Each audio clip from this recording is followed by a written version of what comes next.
Guys, Cliff, bro, man, the Fed just paused rate cuts. So I got to ask the question, bro. You're going to see it in a second. Is a rate hike coming?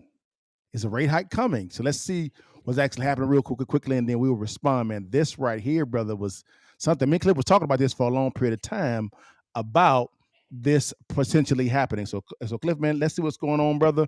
We dive into this thing. All right, let's get into it. Here we go. All right. We are following breaking news affecting your wallet. The Federal Reserve announcing just moments ago it is not changing interest rates. This is the first decision under the second Trump administration. The pause comes after 3 straight interest rate cuts to end 2024. NBC News senior business correspondent Christine Romans joins us now. Christine, this pause was expected by economists, but walk us through the Fed's decision here. So I think that graphic really shows that it's a wait and see mode now. After 3 rate cuts, the Fed's going to pause and see what happens in the economy, because the economy is solid. The job market is robust. The unemployment rate continues at a low level here. And the Fed did something interesting in this press release that it sends to all of us when it makes this decision. It dropped a line saying that inflation was making progress. Oh. So inflation remains elevated. So we have a strong economy with prices that are rising still too quickly for the Fed's comfort level. And that's why they're going to wait here for now. Thanks for. Hold on, Cliff, man. Tell me, bro, how in the world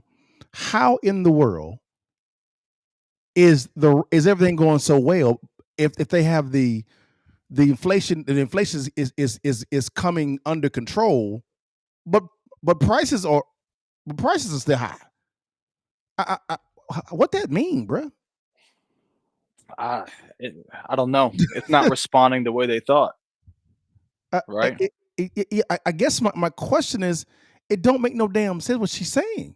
Like, she's literally saying that, hey, the market is strong, everything's going well, but we're gonna do any rate cuts at all. I'm like, huh? What, am I missing something, Cliff? You know what? I think it's a combination of the new administration. Yep. And the fact that the inflation rate is not coming down as fast as they thought. I can agree with that. Okay. So, but they're saying that they have the inflation rate under control, and it's going down to 2%. Now, like, where's that coming from? Yeah, I don't know. It don't make no sense. Now, Cliff. No, let's listen to CNBC. They have a different take than what we just heard. And I'd like to get two kind of points of view, and then you and I can respond to this. Now listen to what they're saying to the same news. Here we go. The Fed's decision and call on rates. Steve. The Federal Reserve maintaining the funds rate in the range of 4.25% to 4.5%. They did say that inflation remains elevated as it had last time, but they crossed out a line this time saying that inflation has made progress towards the 2% objective. Not 100% sure what that means. Perhaps we'll ask Powell about that. Is that hawkish or just getting rid of a tired old? So he's even saying, what the hell that mean? Like, how are you going to, am I tripping? I think, Cliff, you said it best. You said that the Federal Reserve is the biggest PR agency on the planet. Oh, yeah. They got to be. It got to be. Let's keep listening to it. Here we go. Phrase. They say labor market conditions remain solid. They had said that they had eased, so they did an upgrade of the condition of the labor market, also noting that the unemployment rate has stabilized at a low level. The economy, as they said last time, is expanding at a solid pace.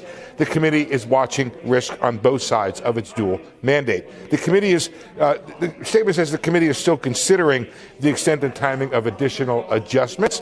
No hint as to when that might happen or by how much, and no change to the balance sheet reduction plan. They'll keep reducing the balance sheet as they have been. Okay. As the statement has said in the past, it says they're prepared to adjust policy as appropriate if risks emerge. And we have a unanimous decision with new voters for the new year. January 2025 is when they turn over. We have Schmidt from Kansas City, Collins from Boston, Musalem from Kansas City, and Goolsbee from Chicago. So a bit of a Midwest contingent voting this time, sans Minneapolis. So back to you guys. Very much a staged statement, not much going on. And I don't know, Brian, can I use the phrase I reserve the balance of my time and send it over to you? Well, wait a minute, Steve. You can't just drop it like it's hot, because I'm just going to tell you, Steve, what you just said. I'm going to quote Steve Leisman and Steve Leisman. Labor markets are solid. Inflation may get better. Considering additional timing of moves. This sounds like a Steve Leisman quoting a Fed ahead of a rate hike, not a rate cut. You know, I guess so. I mean, I don't think that they're there at that point yet, Brian. I think the idea that the labor market remains solid is a positive that Powell and the Fed have that allow them to figure out which way they want to go with rates. But I still think there's an inference in the statement when they say, in considering the extent and timing of additional adjustments.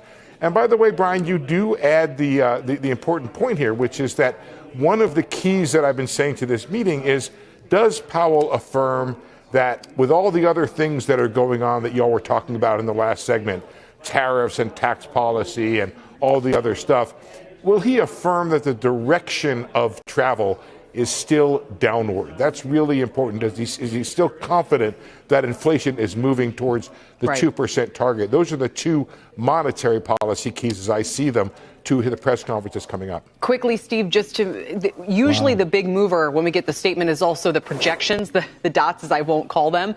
But we did not get those this meeting, right? Which makes this a little bit, less for the market to kind of sink its teeth into.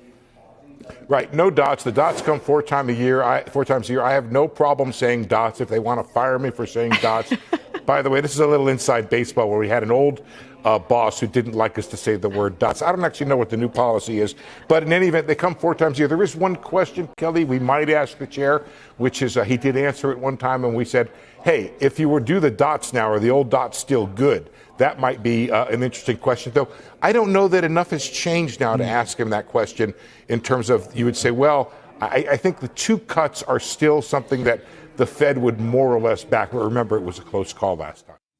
So, Cliff, what do you think, man, about those two analyses concerning what's going on with the Fed and the rate cut? Powell don't know what the hell he's doing. He been raising them. He been pausing them. You know what I'm saying? He doing all this. I mean, you got them on. They've been doing this, I don't know, 40 years. Yeah. Me and you've been looking at the market. We know what we're doing. Yeah. And ain't none of us know what the hell he talking about at all. I don't know what the hell this man is doing. He don't know. He can't land this plane. You have Trump saying for him to cut the rates, mm-hmm. and he's like, no, I ain't cutting nothing. I'm going to pause it. So why would Trump say he wants a rate cut? I believe he believes that by his tax policies, which is a lot of tax cutting, no tax on tips, no tax on Social Security, renewing the 2017 Trump tax cuts, just to name a few. And he's also wanting to remove the carried interest for billionaires, and also a tax, and also to remove a tax incentive for sports teams and hedge fund managers. He is trying to spur the middle class growth because he understands that the foundation of the economy, which you and I agree on, is the middle class. Would you agree or disagree? Yeah, I agree. And he's trying to uncork, because basically we're the country's broke. So the only way to really offset it is to cut, which he's trying to do. We see him cutting everywhere. Yeah. And then also have growth. So if you grow 1%, let's say you can grow 3 to 5%. Yeah. And then you can cut 3 to 5%. Yeah. Okay, now you close to maybe 6-10%. Sure. Total reduction. Okay. Yeah. You got some deductions down, but he can cut as much as you want, but he can't grow without the Fed dropping the interest rate. If they drop the interest rate, houses, mortgages, man, that could be hundreds of millions of billions of dollars. You know what I mean? Flooded. And so it seems like Trump has a plan. Powell does not. Right. Yep. It seems like Powell is more reactive instead of proactive.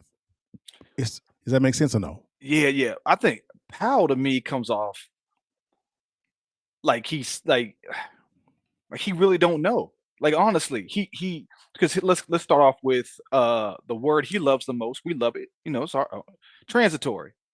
Oh, we Yeah, ain't heard that in a while, have we? long time. Oh, so Yes, we sir. buried that. Yeah, that's Okay, long. okay. So that's his first mistake. First, Yeah, inflation was going up. He used the word transitory. Wrong. yeah, Okay. Then he hikes in a way we haven't seen in 40 years. yeah, So now he's doing something we've never done before yeah. in a very long time. Mhm, Okay, that's two mhm, mistakes right there, mhm. right? Because he's having to do something that we've never done before because of his first mistake. Yeah, Now we finally start to ease. He starts cutting yep, and then pauses when things are going well. yep. It is it is man. It seems like Trump has a plan. Powell does not. He's just trying to get in where he fits in, and he just shooting from the hip. Because even Yeah, even the news is like, what is he saying? right. They don't even know what to do. I, let me ask you, Dale. What do you think he's going to do? Next meeting. Do you have an idea? You going to go up, Well, down, stay I the have same? no clue. Me either. I have. No clue. That's what I'm saying. We in the same boat because he's not giving any. Like you said, there's no plan, so nobody can guess what next month or the next month after that. If he were to cut today, okay, that gives some indication, even Correct. if it's 25 basis point, something to okay, he's still planning to cut, it'll end soon. But pausing now so soon, It I don't make no mean, sense. it don't because what if he has to cut again? If he cuts again next meeting, he looks Dumb. incompetent. He looks dumb. Right. It's now. Here's my question: is he being political with his decisions? Yes. And how you come to that conclusion? Because I think he's pausing because it's a new administration. Mm. Go a little deeper there. Okay, why would a new administration cause him to pause? I think with all the changes that Trump is doing, he doesn't want to cut into that into that that mess, that change. Mhm. You know? I don't think he wants to cut into that. He'd rather pause, see it play out a little bit more before he decides. Yeah, yeah. Mm. I hate to hear that, man. For a Fed chairman, which is I don't think it's new to become political. We pay you to call balls and strikes, not to be the umpire. But it's just, man, I don't know what this man is doing at all. It don't make no damn sense. Now, Cliff, let's bring it here locally, real quickly, man. Bring it here locally. Before I go there, do you believe? Let me go back here. Do you believe that there's going to be a rate hike as CNBC was talking about? No, I don't. I think he would. From what he's shown so far, when he makes Yeah. a decision, he sticks with it for at least 2 to 3 cycles. So if Mm. it's a hike, it won't come for another 2 to 3 months, Now, if why not would 4 months. he? What would cause him to raise the interest rate versus lower it down if you have an aggressive plan from a president? I think he's gonna probably want to pause. Because for him, in the environment we're in right now, with everything that Trump's doing, like I Yeah, said, I yeah, think he's going to continue with let's see where this goes. Because I think he knows too, if he changes his mind again, this is like 3 or 4 times of him going, "Oh, it's yeah, fine. No, it's not. Now yeah. it's fine. Wait, no, it's not." It So it's too much, he's schizophrenic. right? Schizophrenic. We never know. He when he made his first decision, he had to change it. Now he's kinda made a decision to cut, but then now he's changing it. Yeah. And the original anticipation was that he would cut if he started cutting, Mhm. he would cut more. I mean, he raised the interest rate so high Yeah, he did.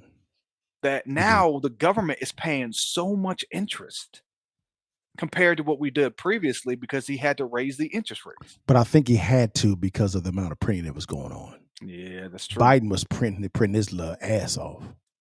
He really was, man. I mean, he was money here, money there, money everywhere. I mean, he stimmy here, stimmy there, not to us, to everybody else, right? So I believe he had to. Now I believe he do I think that there's going to be a rate hike? I'll say this. If he's being political, yes. Yes. If he's calling balls and strikes, I think he'll just keep it paused. And see how aggressive Trump is with his tax plan. And if the House and the Senate can agree on a said bill, and if those Trump tax cuts are renewed. So am I cautious with him pausing? Not that much, because the legislative agenda has not really began yet, because Trump's cabinet is not fully in and the Senate is really focused on getting them across the finish line. Does that make some sense? Right. Yeah. I mean, he's cautious. Cautious. That's what it is. But to me, being so cautious gives no direction. And that's right there. That's my problem. Be cautious, but let us know, hey, I'm seeing this. We're leaning more toward maybe a rate cut in second, third quarter, but we're waiting to see how the legislative portion is coming. Give us some direction. If that makes some sense. Give us some information to strategize the right way so businesses can plan, consumers can plan, as well as legislative and executive branch can plan at the exact same time. You agree or disagree? Yeah, I think so. That's what I'm saying. I think he's playing politics. He's not looking at the numbers. Honestly, I think he had to go. I've been saying he should have gone a long time ago. I thought I still think he should have cut more aggressively. He should have cut sooner. But I said that a while back. Yeah. But I think he doesn't know what he's doing. This is going up and down. I mean, if he wanted to raise, he should have just kept raising and just stayed strong on it. Yeah. But he didn't. He paused. Then he said, okay, we're going to cut. And then he started cutting and stopped. And you're like, okay, are you going to go full on to solve the problem, or are you kind of half measuring two sides of this thing? Yeah. Okay, so you did fixes and flips first, or were they? Now it sounds like you're more buy and hold. Okay, so you were wholesaling first. Okay, because I was broke. I had no credit. I had no money, so I had to get some money coming in. So I learned how to do wholesale. And you were doing wholesaling at the good time too. 2000. When it wasn't so saturated. There was. I kind of saw the debacle coming. Okay, it didn't make any sense. I was like, wait a minute, how can you lend out to retail buyers 99.7%? Yeah, just a little bit of a down tick. It's insolvent. And you got to remember, in some states, because I lived in Florida at the time, you could have loan to value above 100% of your property. Right. The first property that I bought, it was 110%. We left the bank with like $30,000. Yes. Yeah. Yes. It was amazing to me. I was like, why am I not doing this all the time? But then clearly 08, 09 let me know why people shouldn't have been doing that all the time. 08, 09, that's why I made that lion's share of my money. Wow. Okay. Actually running from the cows, I was running to it. Of course. Because I saw it was coming. Okay. A lot of my business colleagues back then were buying flippers. Yeah. I didn't think it was wise for me to share 50% of my profit with Uncle Sam. He didn't do no work. Okay. So why would I give him free money? Of course.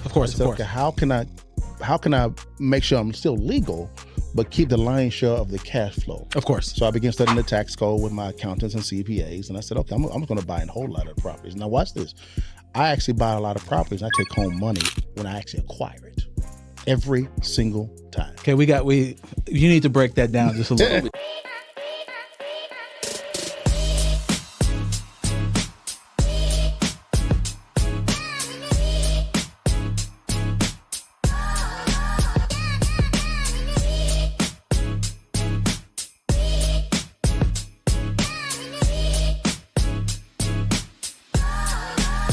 Bless God, give thanks.